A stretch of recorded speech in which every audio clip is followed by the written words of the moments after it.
I know how much stressed out you are if your thesis or dissertation is upcoming. I mean, no matter how much prepared you are, how much preparation you have done to collect your data, to start your writing, and you are very well prepared, still you will find that minute amount of nervousness in you. And it's pretty normal because it's something completely new in our student life. We have never done something like that before. This is the first time we are writing. My friends and I, when we were literally preparing ourselves for that upcoming semester where we have to go through our data collection, we have to go to our thesis writing, we were so stressed out and we were telling each other that we are not prepared for it. Now the thing is, even if you're stressed out, today in this video I will give you some top strategies that we have learned throughout our journey of writing thesis, collecting data and everything. You don't have to worry about anything after this video because all those things that you will face, that you will have to prepare for, I will give in this video so that you feel more prepared. Though still you will have ups and downs while doing your thesis or dissertation, it will be far much easier after watching this video. Stay tuned. So this video will be divided into 3 parts: preparation, writing and research, and packing. So in preparation, what you have to first do, it's hold on to the key. And here the key means your supervisor. Our supervisor was emailing us from the very first that we will do our first meeting on this day. That she was already prepared and she knew how to make her students understand the project. She had everything going on in her mind and she was kind of progressing ourselves too, that this is what you have to do step by step, then we will be completed by this time. So that's the thing. If you are following your supervisor, if you're following the plan she has made, you don't have to worry about it. Though at the very first you might not understand your project, because it was the situation in my case, to be honest, but still we made it to the end. And though it was tough, it's pretty normal if you don't get the things at the very first. There are some students who get the things at the very first, very quickly, but you might not be the same. So it's okay, don't worry. You have to question your supervisor, no matter how much angry she gets, but still keep questioning your supervisor, okay? Even if you don't get the answer from her, ask your group mates, ask any other supervisor, because though other supervisors might not be working on that project, might not be involved in the same project you are in, but still they can answer specific questions. So don't be ashamed of anything, just ask questions if you are confused about anything. Well, there are certain times when students complain about this thing, that they are not quite well communicating with their supervisor, they're unable to do that. So in that case, I would like to say, whatever information you get from your supervisor, try to catch them, try to research on your own, and other than that, try to have an individual meeting with your supervisor, because there are some students who doesn't understand in group meetings. So it's better in that case if you are contacting your supervisor so that they can allow you to do individual meetings with them, whether it can be through video calls or through going physically, being present with them. Now the next thing I want to say to you is project map. So while your supervisor is explaining you the project, that this is the first step we will do, then we will get the results, then we will go ahead with these methods. So all this kind of familiar words you listen when you're starting your thesis. When she's explaining you this is the project and this is the result, you have to see whether you have found at the end of your project or not. So that kind of things, you have to make notes, because you have to make a map what actually your project is. So this is a map thing that I did when my supervisor explained the project all over. So lots of steps going on in our project, so we had to understand what we are doing on which day, on which week. It was kind of a complex one. So that's why it's really important that you create a map that actually tells you what you will do on which day, not at least on which day, or what you will do from the very first, and what results we will get, and what that results will help you to do furthermore. So this kind of map, if you are making from the very first, it will be far more easier to you for understanding your thesis. That overall you will have a zoom out version of your thesis to understand, okay, this is something I will have to gain at the end of my project. It will help you to research on your project more, because you will understand, okay, this method might be playing a role in my result, this thing might be playing a role in my result. So that's why this mapping thing is very important. So let me show you the thing that I made when we had the first meeting with my supervisor. So it was a basic understanding of my project. It was not the final one, but still I tried to make a map of what's going to happen on my thesis. So that's how I connected every other methods and what kind of results I'll be getting from it. So this was the map which one I actually made after having a rough idea of my project. But there was one more which I actually made in between my data collection, somewhere between week 2 and week 3. So this was the map, how it looked like. So it was like this. I hope you can see. Yeah, so you can see that I have made connections between each other, so what kind of results I got and all those things. So this is the kind of mapping you have to do, which will make your workload far much easier, trust me, because it will help you to understand your project from a very far point of view, so that you can connect all the dots. It's not like in depth, but from far away, zoom out and to understand what's actually going on. The next thing I did was setting up a project calendar. Now you can do it digitally, which I used to sometimes do through Google Calendar. So I used to set at what time I would actually study regarding my research or my thesis at a specific part of the day. I will talk about that later, but the thing that I did was I used a physical calendar. So it's something like this basically. So I made this out in Microsoft Word and I printed it out. So it basically worked as my portable calendar, I would say. So I was writing what day what I'll be doing, or if anything missed out, let's say I couldn't do something from this day, then it would go to the next day and would actually make me mad. So yeah, that's how you have to do it. This will actually help you to track down what you have done, what you have to do. It accumulates everything, like what you are doing currently, and it gives you a sense of feeling that okay, you are progressing and this is the thing you have to do ahead. I mean, it feels so good when you look at this thing and then okay, I have done some work, and also what you have to do in the future, and you will feel that okay, I have this much amount of time left till my submission deadline and I have to do this at the very end. I also had one sticky note which I guess I lost, and the sticky note actually had a thing what I have to do at the end of the week, or at least 1 week before submission or 3 days before submission, which was something like I have to check the plagiarism thing, I have to check the grammar, I have to check the sentence formation, I have to check whether I have put everything. This is something I will discuss at the end of this video, so keep watching. We will talk about the next part in the evening time because I have to recharge my camera. So see you in the evening, okay? Okay, I am back. So the next point we will discuss is prepare everything the night before. So this is one of the most important tip that I will give you, and this actually we have tried ourselves, me and my friends, we have tried ourselves. So we decided that whatever we are going to do the next day, we will point everything out, because our project was quite big and quite complex, I would say. Like as a beginner, like we have never done thesis ever in our life before. So this is the first time we are doing it. So for us, it's a bit complex, it's a bit lots of steps, and you have to organize everything, otherwise you will be lagging behind, because we just had 4 weeks to collect our data, and within that 4 weeks we had to get all kind of results, otherwise we could not write anything. Okay, so that's the thing, you have to get quite good results, or at least proper results, all right, so you can write something in your paper. So we were deciding that okay, as we have lots of steps going on, lots of methods going on, and we have this amount of constrained time, we have to make sure we are utilizing our time, every single bit of our time, because we were working in the lab from 9 to 5. My friend and I, we did is like we were discussing every single thing the night before we are going to do. So it's like if we are going to do, for example, as I have done biomedical science course, so I'll be using some terms that you as a science background might be familiar with, but other people might not be. It's okay, I'm just using this as an example. Okay, so let's say we'll be doing bacteria culture tomorrow, okay? So that would take usually, let's say 15-20 minutes, and then we will put it in the incubation period. So the incubation period will be, let's say 16 to 20 hours or overnight, something like that. We have put the bacteria in the incubation at like 12 p.m. in the afternoon.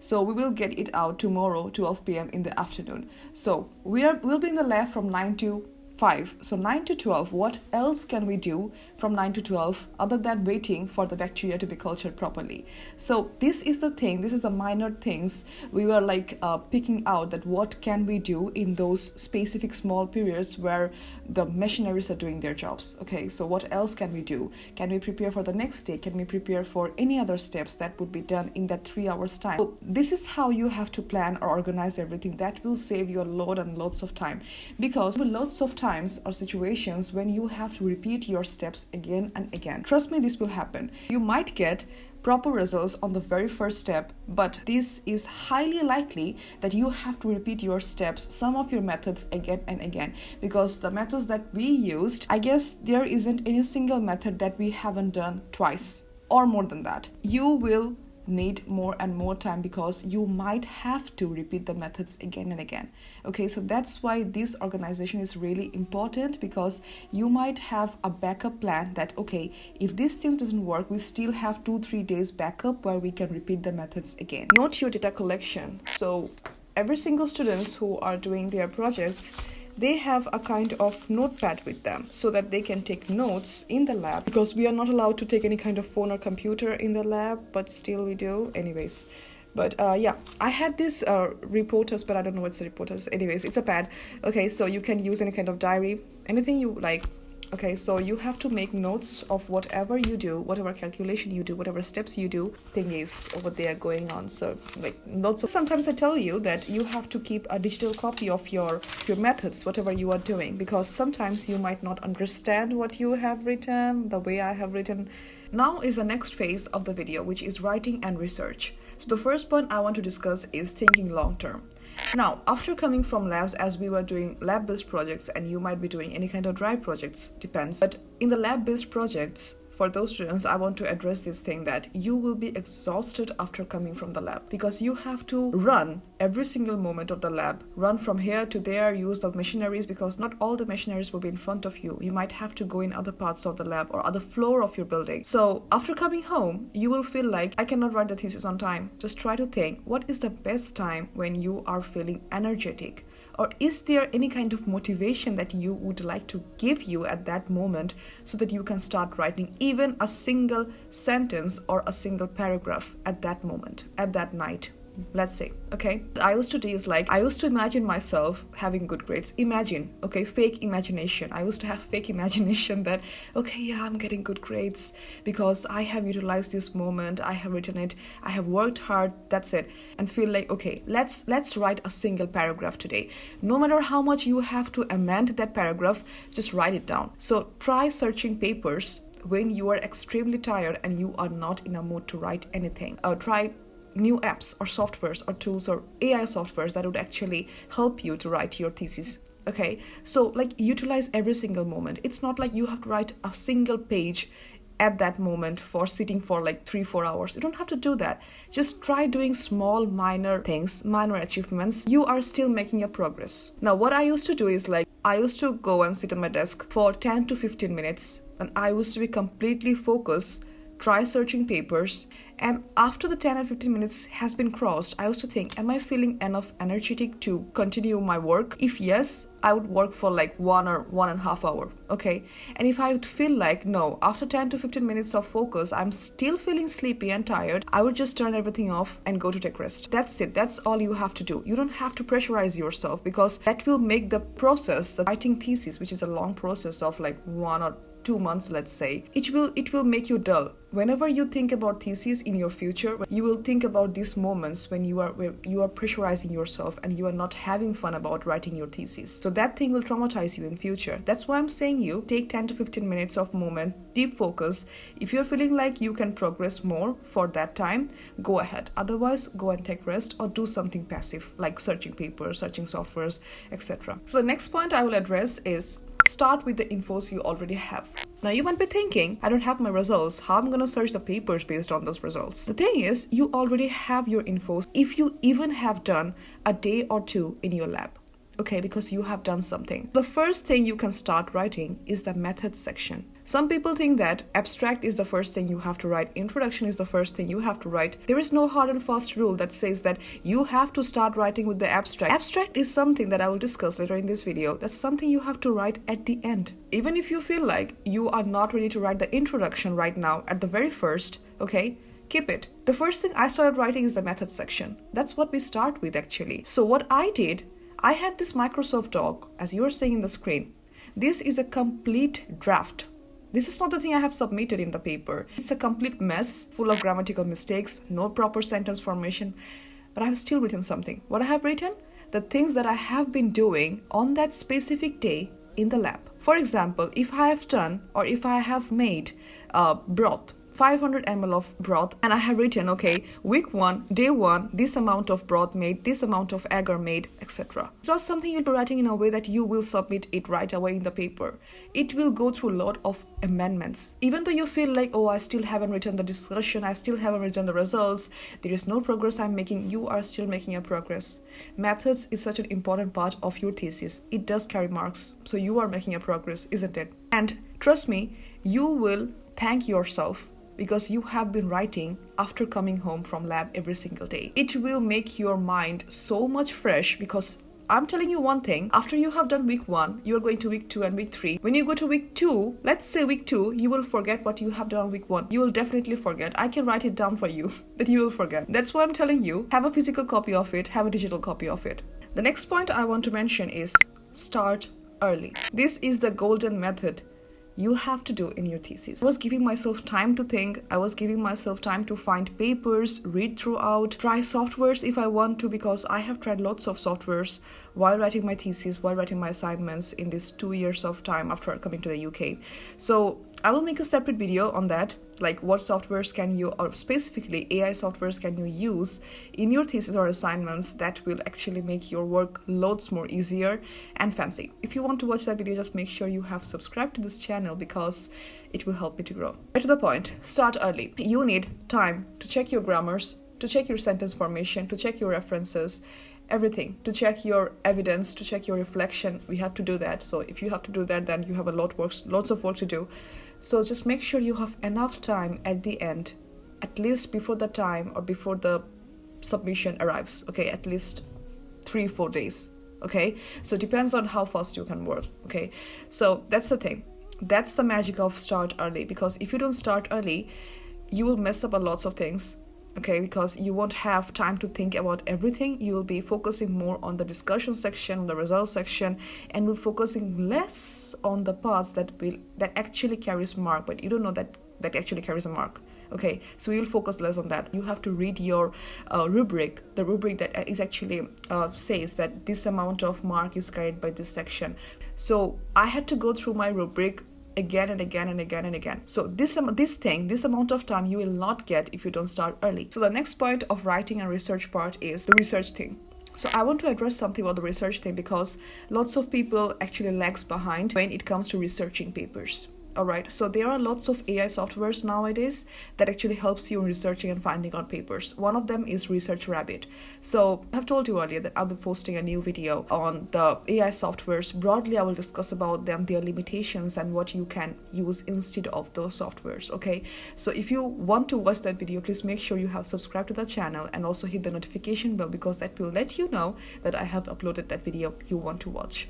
So Research Rabbit is one of them. So it works, for example, it works in a way that you will submit a paper or a link or the DOI number. That is actually a specific number every single journal article has. So if you submit that DOI number, that will show the paper that you are searching for. So if you hit on that paper, it will like literally show you all other papers related to that specific article or title you have been searching for. It's amazing. You don't have to go on Google and search all the pages and all those pages underneath Google that actually shows more.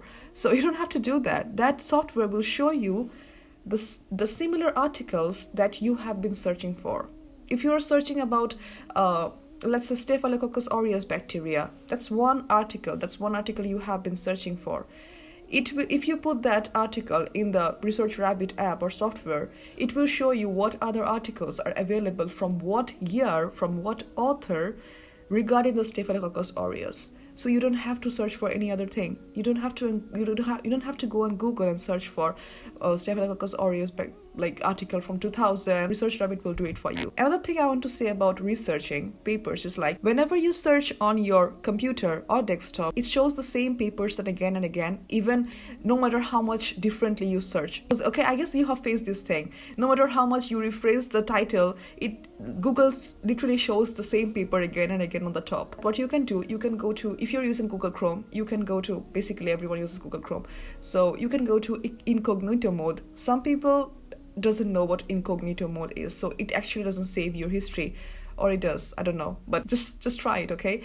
So it will not save your history what you're searching for, that the general Google Chrome does. So you can go over there and search for your preferred paper or title you want to searching for, and it will show you different papers. It will show you some papers that you have never seen before. That's the power of like doing things differently, okay? So the next point I want to discuss is references. We didn't know this before about references, and it's such an embarrassing thing, but hey, we learned. When you are searching for papers, you will find that one single website that actually shows every single information you need. So you'll be like, oh my god, this is just one references I have got, like this one. And in this one website, I have found all the informations I need for my assignment. Do I put just one reference in the reference section? So what you can do, you can see what references that specific website has used. Because if you're using a journal website like NCBI, let's say, or Science Direct, obviously they will back up their writing with the references, with other articles. So you have to take out those articles. Let's say, for example, you have chosen this line,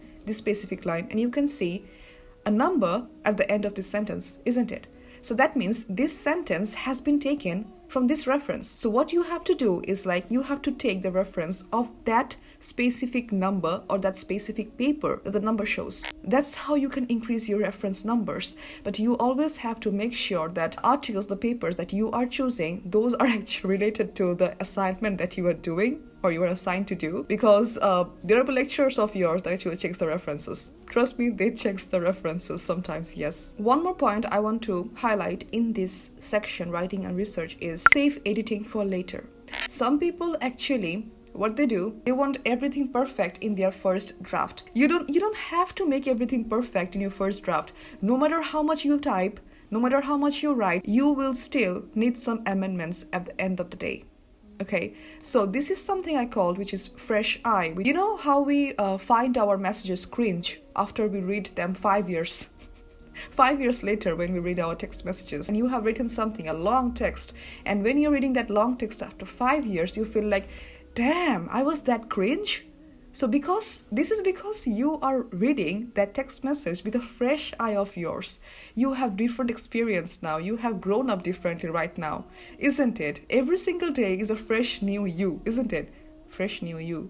Is a fresh you, okay? New you. Reading your writings with fresh eye is so important. That's why when I write something, today I'm writing something, and when I read that specific text, let's say day after tomorrow, I feel like, damn, why have I written that? Because that doesn't actually make sense with my title, with my topic. I have to cancel that out. I'll write something else, or at least write nothing in that sentence. Okay, just keep it blank. So that's the thing. You have to make amendments. You can't do everything perfect on that single specific day. This is the last phase of the video, which is packing up. Okay, so the first point I want to discuss in this phase is conclusion is not the end. This is something I have discussed earlier, which is about the abstract, that you don't have to write abstract at the very first, okay? You can start with any other section you want. Either it can be methods or it can be introduction, it's up to you. But there is something else. So I was talking about rubric. I guess you remember if you're watching this video till this point. So rubric is something that contains what section of your thesis is going to carry how much amount of marks. That's what the rubric tells. So, conclusion is not the end. You still have a lot to do. So you can fix your references. You can fix your evidence of collection, because I guess in our rubric, references also did carry some marks. I guess 5%, I can't remember anyways. It did carry some marks. Evidence of data collection carried some marks. Reflection carried some marks. That's why you have to check your rubric again and again, like whether you are missing anything out or not. Exactly. That's the thing. So another thing I want to address is, write your abstract at the end, even after the conclusion. Yeah, okay? Because abstract is something that actually contains the overall theme, your thesis. What your title is, what your aim is, what your aim is, what results have you got, and what methods have you used that actually led you to the results you have found out, okay? That's the overall thing of your paper. It's something that is actually present in front of or in top of every journal article, because it lets you to decide whether you want to read this paper or not. That's what the abstract does. Okay, so you have not got your results, you have not got your discussion, you don't have any idea about the overall result of your paper. How you're gonna write your abstract at the very first when you are still doing your methods? So the other points of last section, just packing up, things like checking your grammar, starting early, then reading with fresh eyes, which I already have discussed before. So these are the things that you must follow, or you must think before you start writing your thesis. It will save your life. Trust me, it will save your life. Okay, so this is the thing, and I hope this video has been helpful to you. And if you feel like you have friends or any other kind of people that are actually going to write their thesis, starting the data collection, then make sure you have shared this video with them. Okay, because I have tried to uphold everything which I have faced, the mistakes that I have made on this video, so that you don't make it again in your thesis journey. Though you will still make mistakes, but that will be something you learn from your mistakes. That's it. Okay, so I hope you have enjoyed this video and you have found this video informative. Just make sure you have hit the thumbs up button and also subscribe to the video, because new videos will be coming soon, inshallah. Till then, take care. Assalamu alaikum.